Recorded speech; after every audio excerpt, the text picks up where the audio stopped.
Hi, உங்கள் ride with மேவனி. இன்றைக்கி வீடியோவில் அதே சமயம் அற்புத மருத்துவ குணம் கொண்ட சிவப்பரிசியை வச்சு எப்படி ஆப்பம் ப்ரிப்பேர் பண்ணுறது அப்படின்னு தான் பார்க்க போகிறோம். ஸோ நம்ம டேஸ்டியாக ஹெல்த்தியாக எப்படி இந்த ஆப்பம் சிவப்பரிசியில் பண்ண போகிறோம், எந்த அளவுகளில் அரிசி எடுத்து எப்படி அரைச்சி அதை எப்படி ஆப்பம் ஊற்ற போகிறோம் அப்படிங்கிறது தான் இந்த வீடியோவில் நான் ஸ்டெப் பை ஸ்டெப்பாக சொல்லியிருக்கேன். ஸோ வீடியோவை ஸ்கிப் பண்ணாமல் பாருங்கள்.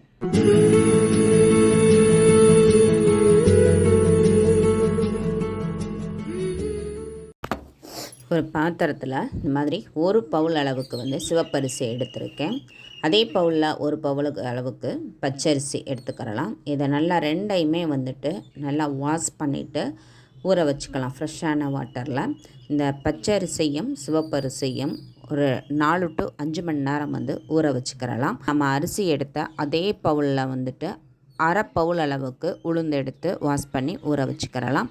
இப்போ ஒரு 4 மணி நேரம் ஆச்சு. அரிசி உளுந்து எல்லாமே பர்ஃபெக்டாக ஊறி வந்துருச்சு. இப்போ நாம் அரிசி எடுத்த அதே பவுலில் அரை பவுல் அளவுக்கு அவல் எடுத்து வாஷ் பண்ணி வச்சுருக்கேன். அப்புறமா இந்த பவுல் நிறையா தேங்காய் துருவல் எடுத்திருக்கேன். இப்போ இதை எல்லாத்தையுமே நாம் அரைச்சி எடுத்துகிட்டு உங்களுக்கு காட்டுறேன்.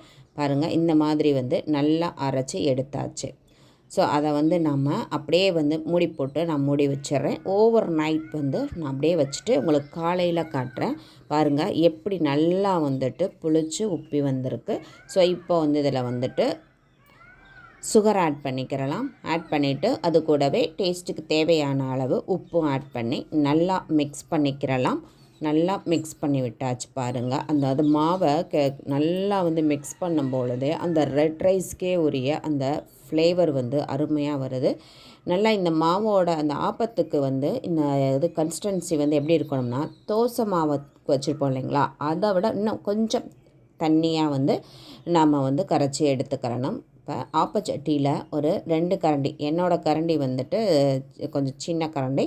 ஸோ அதனால் 2 கரண்டி ஊற்றி நல்லா இந்த மாதிரி ரொட்டேட் பண்ணி விட்டுக்கிறணும். அதுக்கு முன்னாடி ஆப்பச்சட்டி சூடாக இருக்கணும். அப்போ தான் அதை நம்ம ரொட்டேட் பண்ணும்போது மாவு நல்லா இதாகும்.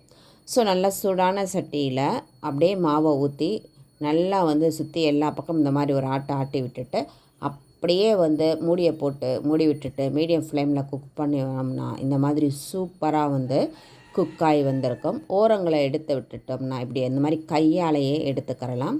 இப்போ எடுத்தாச்சு. அடுத்ததை ஊற்றி வச்சு விட்டுட்டு நான் உங்களுக்கு காட்டுறேன். ஏன்னா நம்ம அடுத்த ஆப்பத்தை ஊற்றி மூடி வச்சிட்டோம்னா அது குக் ஆகிக்கிட்டு இருக்கும் இல்லைங்களா. ஸோ இதையும் அதே மாதிரி ஊற்றி மூடியை போட்டு மூடிடலாம். இங்கே பாருங்கள், நம்ம ஃபஸ்ட்டு எடுத்த ஆப்பம் எப்படி சூப்பராக பர்ஃபெக்டாக வந்திருக்கு அப்படின்னு சொல்லிட்டு. ஸோ இது நீங்கள் உங்களுக்கு சாஃப்டாக வேணும் அப்படின்னா அதுக்கேற்றாப்பில் குக் பண்ணிக்கிறணும். இல்லை எனக்கு மொறுமொறுப்பாக வேணும் அப்படின்னா இன்னும் கொஞ்சம் நேரம் அதிகமாக குக் பண்ணி விட்டுக்கரலாம்.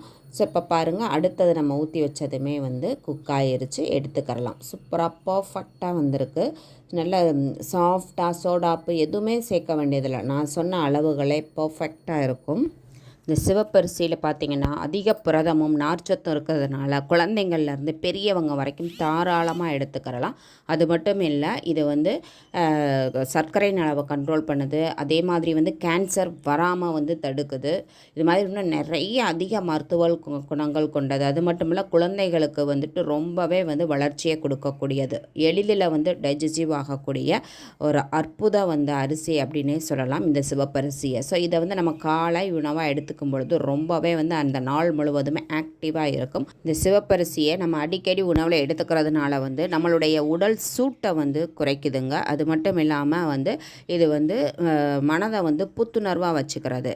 பாலூட்டும் தாய்மார்களுக்கு வந்தீங்கன்னா பால் சுரப்பை அதிகரிக்குது. இந்த மாதிரி அதே சமயம் அற்புத மருத்துவ குணம் கொண்ட இந்த சிவப்பரிசியை நாம் காலை உணவாக எடுத்துக்கிறது ரொம்பவே நல்லது.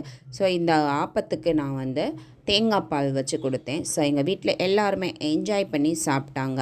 ஸோ நீங்களும் இதே மாதிரி இதே அளவில் செஞ்சு பார்த்துட்டு எப்படி இருந்துச்சுன்னு எனக்கு கமெண்ட் பண்ணுங்கள்.